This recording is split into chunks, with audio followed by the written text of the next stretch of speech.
నమస్కారం, welcome to Telugu stories book. మన ఛానల్లో కథలు మీకు నచ్చితే please like, share and subscribe to our Telugu stories book. Hype ఇవ్వడం మర్చిపోకండి. ఈరోజు కథ లవర్ కమ్ హస్బెండ్ ఎపిసోడ్ 88. ఇంకా కథలోకి వెళ్తే కృతికు ఒక ఇన్సిడెంట్ గుర్తొచ్చింది. అవును, ఆ గబ్బిల మొహం 2 సంవత్సరాల క్రితం కనపడింది. నేను తను చూసి కోపంతో వెనక్కి తిరిగాను. బట్ అసలు రిషికి దానికి ఇంకా రిలేషన్ ఉందేమో అని ఫాలో అయ్యాను. ఆ రోజు ఈ తర్వాత చెప్తాను, కొంచెం వెయిట్ చేయండి. ఇప్పుడు నేను అసలు ఏదో మిస్ అవుతున్నాను. నాకు ఎవరో హెల్ప్ చేయాలి. ఎవరు ఎవరు పోనీ రిషిని అడిగితే మళ్ళీ మొదటికొస్తుంది.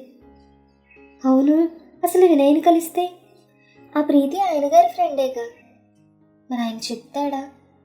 వద్దు, దీనివల్ల అక్కకి ఆయనకి గొడవలు అబద్ధాలు అయితే అదొక ప్రాబ్లం అనుకుంది కృతి.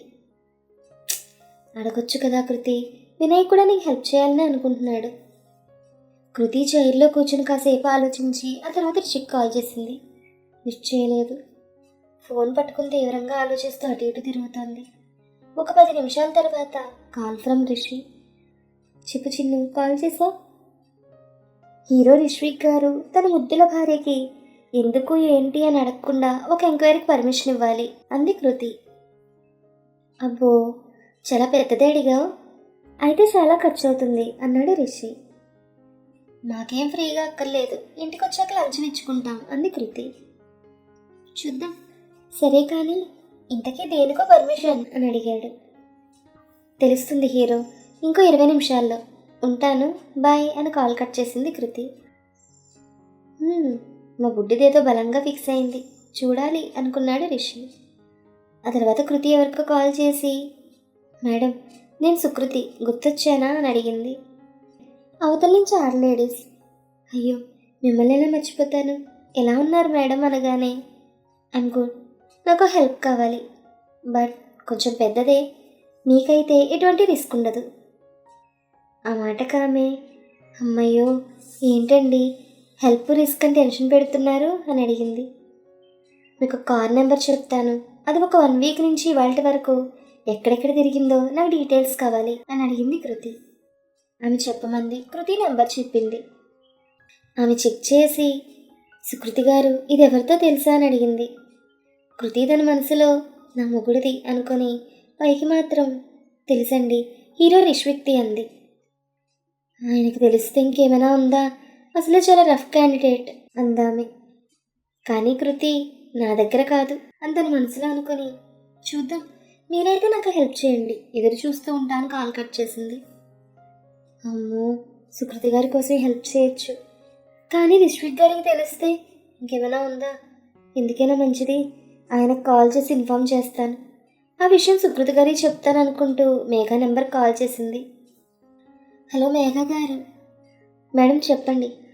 రిష్విక్ గారు కొంచెం ఫ్రీ అయితే ఫోన్ ఇస్తారా? Any urgent? అలాగే అనుకోండి. సరే అని తన ఫోన్ రిషికి ఇచ్చింది. రిషి హలో అనగానే, సార్ ఎలా ఉన్నారు అని అడిగిందామె. నేను ఓకే, చెప్పండి అన్నాడు. సార్ మీ కార్ నెంబర్ని ట్రేస్ చేయమని ఒకళ్ళు అడిగారు అని అందామె. ఆ మాటకి రిషి కోపం నటిస్తూ, what are you talking madam, నా కారు గురించా, ఎవరు, ఎందుకు అని అడిగాడు కోపంగా. సార్ మీరు ఇలా కోప్పడితే నాకు మాటలు రావు అందామె. మరి కోప్పడక ఏం చేయమంటారు, అసలు ఎవరండి అడగమన్నారు అని అడిగాడు. సుకృతి గారు, కృతి గ్రూప్ ఆఫ్ హోటల్స్ ఓనర్ అందామె. ఆ మాటకి రిషి నవ్వుకుంటూ, ఏ రోజు ఏ వంట చేయాలో, మెనూలో మార్పులు ఎలా చేయాలో చూసుకోకుండా ఆమెకి ఎందుకు ఇవన్నీ అన్నాడు అతను. సార్ ఆమె కాకుండా ఇంకెవరైనా అయ్యుంటే మీ దాకా రానిచ్చేదాన్ని కాదు, కానీ తను నాకు చాలా హెల్ప్ చేశారు, చాలా మంచి వ్యక్తి అని ఆమె చెప్తుండగా, నా బుట్టోడు గురించి నాకే చెప్తున్నారా అని తన మనసులో అనుకుని, అయితే ఏమంటారు అన్నాడు రిషి. మీకు ఆమె నెంబర్ ఇస్తాను, ఒకసారి మాట్లాడి అని ఆమె అంటుండగా, హలో నాకు ఇంకేం పని పాట లేదనుకున్నారా, అసలు ఆమెకి ఎందుకండి నా డీటెయిల్స్ అంటూ కాల్ కట్ చేశాడు రిషి. నాయనో, ఈ మహానుభావుడికి పెళ్ళయ్యాక వచ్చే అమ్మాయి కాళ్ళకు దండం పెట్టాలనుకుంటుంటే ఇంతలో కృతి కాల్ చేసింది. అరే సుకృతి గారు కాల్ చేస్తున్నారు, ఏం చెప్పాలి అంటూ లిఫ్ట్ చేసి, మేడం మీ పనిలోనే ఉన్నాను అందామె. ఇస్తారా డీటెయిల్స్ అని అడిగింది. మేడం మీకు తెలుసో లేదో ఆయనకి యాటిట్యూడ్ ఎక్కువ. మీరు ఇలా అడిగారని చెప్పాను అంతే, ఇంతెత్తున లేచారందామె. సరే నేను ప్రయత్నించినా ఒకసారి అంది కృతి. మీరా? కొంపతీసారి ఫోన్ చేస్తారా ఏంటి అంది. నా దగ్గర వాళ్ళ పిఏ నెంబర్ ఉంది, నేను కాల్ చేసి అడుగుతాను. కాల్ కట్ చేసింది. ఒక 5 నిమిషాల తర్వాత కృతి మళ్ళీ ఆమెకు కాల్ చేసింది. ఆయనే మనిషండి బాబు, అలా అరుస్తున్నాడు. నేనే ఎలాగోలా కష్టపడి ఒప్పించాను. మీరైతే డీటెయిల్స్ ఇవ్వండి అంది కృతి. ఏంటండి మీరు చెప్పేది? ఆయన ఒప్పుకున్నారా? అమ్మయ్య, అయితే ఓకే, చూడండి మీ మెయిల్కి పంపుతున్నాను అందామె. చాలా థ్యాంక్స్ అండి అని ఫోన్ పెట్టేసింది కృతి. మెయిల్ చెక్ చేసింది. ఆ కారు ఏ డేట్స్లో ఎక్కడెక్కడ వెళ్ళింది అన్నీ ఉన్నాయి. ప్రింట్ తీసింది. ఒక పెన్సిల్ తీసుకుని ఎక్కువసార్లు ఎక్కడెక్కడ తిరిగిందో చూసింది. అందులో వాళ్ళ నాన్న పనిచేసే బ్యాంక్ దగ్గర ఉన్న సిగ్నల్స్ కూడా ఉన్నాయి. మరి ఫాస్ట్గా బయటకు వచ్చి కృష్ణను కారు తీయమని చెప్పింది. విశ్వ కూడా తను ఫాలో అయ్యాడు. కృష్ణ, రోడ్ నెంబర్ 5లో ఉన్న వైబ్రేషన్ స్పాకి పోని అని కృతి అనగానే ఇంతలో రిషి కాల్ చేశాడు. ఏంటి చెఫ్ పాప గరిటెలు గిన్నెలు వదిలేసి ఎంక్వైరీలు మొదలుపెట్టింది అన్నాడు రిషి. ఈ 4 సంవత్సరాలు కామ్గా కూర్చుని ఇప్పుడే కళ్ళు తెరిచింది మరి, అందుకే అంది కృతి. అవును, నాకు డౌట్. అసలు నా కార్ డీటెయిల్స్ నన్నే అడగాలి కానీ ఇలా ఈ ఎంక్వైరీలు అవి ఏంటో అన్నాడు రిషి. నేను ఈవినింగ్ చెప్తాను, బై అని కృతి అనగానే సరే నీ ఇష్టం అంటూ కాల్ కట్ చేశాడు రిషి. విశ్వ, ఆ బిల్స్ టాలీ అవ్వడం లేదని చెప్పావు, అసలు ఏంటి ప్రాబ్లం అని అడిగింది కృతి. అవును మేడం, సంజయ్ సార్తో టైప్ అయ్యాక ఇలా జరగడం ఇదే మొదటిసారి. మరి సంజయ్కి చెప్పావా? ఆ రోజు మన రెస్టారెంట్ సైడ్ ప్రాబ్లం రోజు నేను చెప్పాలని ట్రై చేశాను, కానీ సార్ ఇదా టైం అంటూ నన్ను విసుక్కున్నారన్నాడు. వాట్? సంజయ్ విసుక్కున్నాడా? అంటే మేడం ఆ రోజు సిచ్యువేషన్ అలాంటిది కదా, అందుకని నేను కూడా పట్టించుకోలేదన్నాడు. ఎంతవరకు ప్రాబ్లం అవుతోంది? మనకు సిస్టమ్స్లో ఎంటర్ అయిన ప్రతిదీ వీక్లీ రిపోర్ట్ చూశాను మేడం, దాదాపు 20 లక్షల డిఫరెన్స్ వస్తోంది. హాట్? 20 లక్షలు? నాతో ఎందుకు చెప్పలేదు అని అడిగింది కోపంగా కృతి.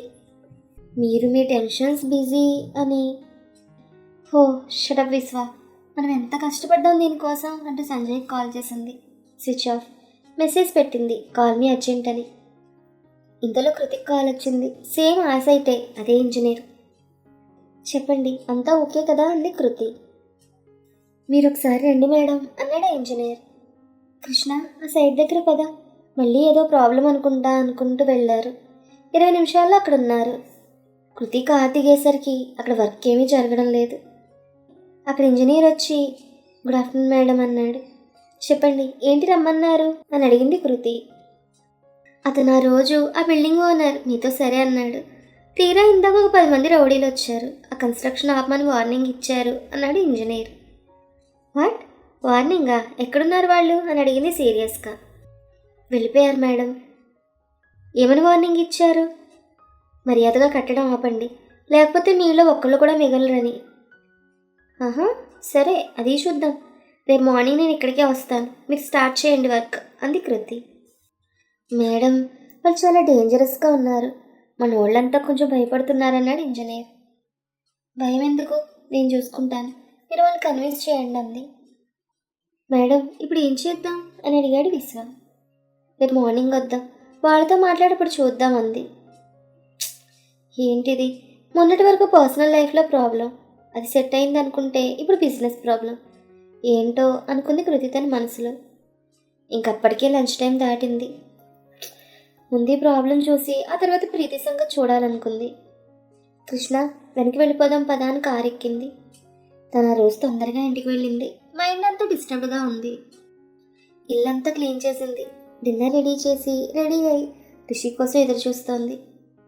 పెళ్ళయ్యాక ఫస్ట్ టైం, అది ఒక చోటు ఉంటూ రిషి కోసం ఎదురు చూడడం.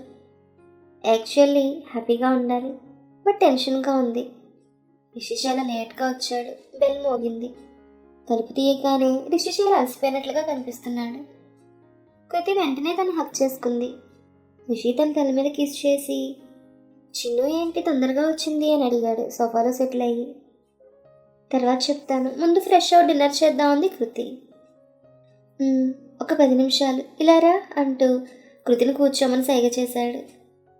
కృతి కూర్చోగానే, ఇప్పుడు చెప్పు, ఎందుకు నా కార్ ట్రేస్ చేయించావని అడిగాడు. నీకు మొత్తం ఎన్ని కార్లు ఉన్నాయి అని అడిగింది కృతి. 9. డ్రైవర్స్ ఎంతమంది? 3. శంకర్ నీకు తెలుసు, కార్వాన్ తనే డ్రైవ్ చేసేది. ఇంకో 2లో ఒకతను మా అమ్మకి డ్రైవర్, ఇంకో అతను మిగిలిన వాళ్ళని చూసుకుంటాడు. ఏ? చాలా రోజుల తర్వాత హ్యాపీగా ఉన్నా, చెప్పాలా వద్దా అని కృతి తన మనసులో ఆలోచిస్తోంది. ఇంతలో రిషి కృతి బుగ్గలాగి, ఓ చెఫ్ పాప చెప్పేంటి, ఈ ఎంక్వైరీలు ఏంటి అని అడిగాడు. నాకు ఆకలేస్తుంది రిషి, మధ్యాహ్నం కూడా తినలేదు అని కృతి అనగానే, సరే అంటూ వెళ్ళి ఫ్రెష్ అయ్యొచ్చాడు రిషి. డైనింగ్ టేబుల్ దగ్గర కూర్చున్నారు. కృతి ఫాస్ట్గా తినేయడం చూసి, నువ్వు మధ్యాహ్నం లంచ్ ఎందుకు చేయలేదు అని అడిగాడు రిషి. కొంచెం బిజీ అంది కృతి. నాకన్నా బిజీనా? నేనే స్కిప్ చేయను అన్నాడు రిషి. నా టెన్షన్స్ అలాంటివి రిషి. అబ్బా, టెన్షన్స్ లేనివి ఎవరికి, ఏదైనా తిని సాధించాలి అన్నాడు. నాకు నీ అంత కూల్గా ఉండడం రాదులే అంటూ తినడం కంప్లీట్ చేసింది. ఈ ఆడ లేడీస్ ఉన్నారే, ఏడొచ్చినా మొగుల్నే టార్గెట్ చేస్తారు, ఏంటో అని భుజాలు ఎగరేశాడు. అసలు ఇదంతా నీ వల్లే అని తన మనసులో అనుకుంది కృతి. అది చూసిన రిషి, అమ్మా మనసులో తిట్టుకోకుండా బయటకు చెప్పు అన్నాడు. కృతి ఏం మాట్లాడకుండా తినడం పూర్తి చేసింది. ఏదో ఆలోచిస్తూ గోళ్ళు కొరుకుతోంది. అది చూసిన రిషి, హలో చెఫ్ పాప, ఆకలి తీరలేదా, గోళ్ళు తినేస్తున్నా అన్నాడు.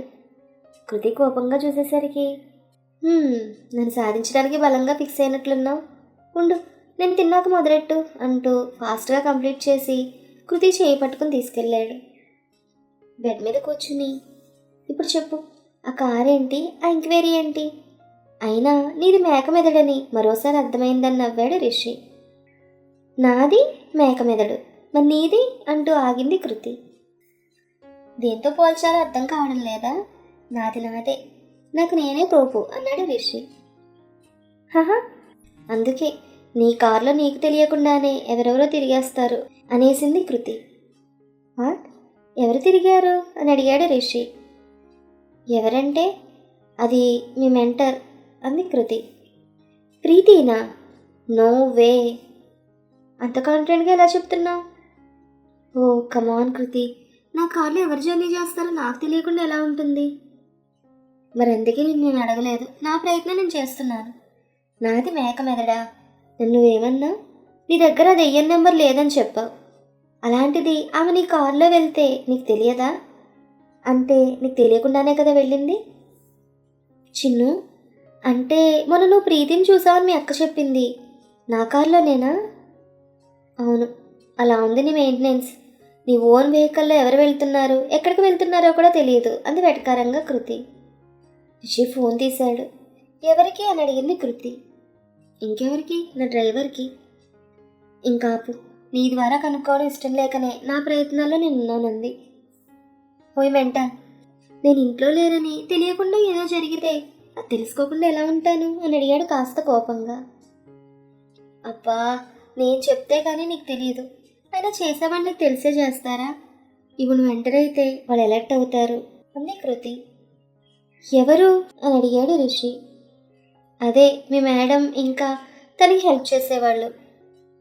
షడచ్చిను, ఇంకోసారి మీ అన్నావంటే పళ్ళు రాలకొడతాను అని వాయిస్ పెంచాడు రిషి. చూసావా మగబుద్ధి, నిన్నేమో దానికోసం అంత దూరం తీసుకెళ్ళావు, ఇవాళ కొడతానంటున్నావు. ఇంకోసారి నా దగ్గరికి రాకు పో అంటూ అటువైపు తిరిగి పడుకుంది. వస్తే ఏంటే నీ బాధ, అదేవత్తో కారు ఎక్కిందంటావు, నన్ను అడగకుండా వేరే రూట్ చూస్తున్నానంటావు. అసలు ఇదంతా చూస్తుంటే నీకు ఇంకా నా మీద అనుమానం తీరలేదేమో అని డౌట్ వస్తుంది అన్నాడు రిషి. కృతి ఇటు తిరిగి, నాకు వస్తుంది తిక్క అనగానే, నీకు తిక్క కొత్తగా రావడం ఏంటి, నువ్వు తిక్కల దానివేగా అంటూ భుజం మీద ఒక్కడు చేర్చాడు. అబ్బా రిషి, ఏంటి నీ ప్రాబ్లం అని అడిగింది. ప్రాబ్లం నాకు కాదు, నీకు. మళ్ళీ చెప్తున్నాను, అర్థం చేసుకో. అసలు ప్రీతిని ఎక్కడ చూసావు, ఏ టైంలో చూసావు చెప్పు అని అడిగాడు. నేను చెప్పను, నాకేమీ హెల్ప్ అవసరం లేదు. అదో నేనో తేలుస్తాను ఈసారి అంది కృతి. సరే కానీ మరి నా సంగతి ఏం తేల్చావు అంటూ దగ్గరికి లాక్కున్నాడు రిషి. కృతి మోచేత్తో ఒక్కటి పీకి, నీకు నచ్చితే దగ్గరికి తీస్తావు, లేకపోతే తిడతావు, పో అంటూ దూరం జరిగింది.